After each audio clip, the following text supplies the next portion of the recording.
श्री संत सद्गुरु देव अवतारी बाळूमामा चरित्र कथा।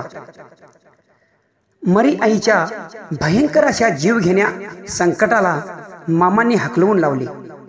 इसवी सन 1930 सालच्या पावसाळ्यातील दिवस होते। कानूर गावाजवळ डोंगराळ भागात बकऱ्यांचा तळ होता। हुन्नरगी गावचे अनेक धनगर मामांच्या तळावर आपापल्या बकऱ्यासह होते। धनगर दिवसा गटागटाने आपली बकरी रानोमाळ फिरवून चारतात आणि रात्री सर्वजण एकत्र येतात। त्याप्रमाणे त्या दिवशी सर्वजण मेंढरे एकत्र आणून बोलत बसले होते। ती रात्रीची वेळ होती। मामा हातात आपली नेहमीची काठी घेऊन ती फिरवीत सर्वांना उद्देशून म्हणाले, मी या सर्व मेंढरांच्या भोवती काठीने रेषा मारून रिंगण तयार करणार आहे।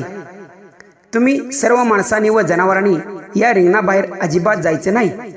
काहीही अडचण असो रिंगणाबाहेर जाऊन चालणार नाही।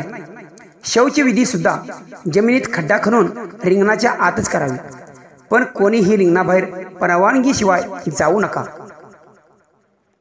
मामांच्या हुकुमानुसार सर्व धनगर गडी वगैरे सर्व रिंगणाच्या आतच राहिले। रोजच्या वेळेला सर्वजण झोपले। मध्यरात्री मामा अकस्मात उठले। ते मरी आईला भयंकर शिव्या देऊ लागले। एखाद्या राक्षसिणीला संतापून काठीने झोडपण्यास प्रत्यक्ष धावावे तसे मामा धावले।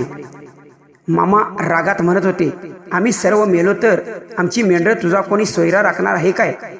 तुला काय धुमाकूळ घालायचा असेल तर दुसरीकडे खुशाल जा, पण आम्हाला छळू नकोस। जवळपास हुंचकट्टी हे गाव होते। सकाळी सूर्योदयापूर्वीच त्या गावातील 12 माणसे अकस्मात अज्ञात रोगाने पटापट मरून पडल्याची वार्ता कळाली। त्यावेळी सर्व धनगरांना मामांच्या संरक्षण कवचाची म्हणजे त्या रिंगणाची योजना लक्षात आली। अशी आहे बाळूमामांची चरित्र कथा। मामा, मी शून्य आहे पण तुमचा सेवक झालो हेच माझे पुण्य आहे। बोला बोला बाळूमामाच्या नावाने चांग भले।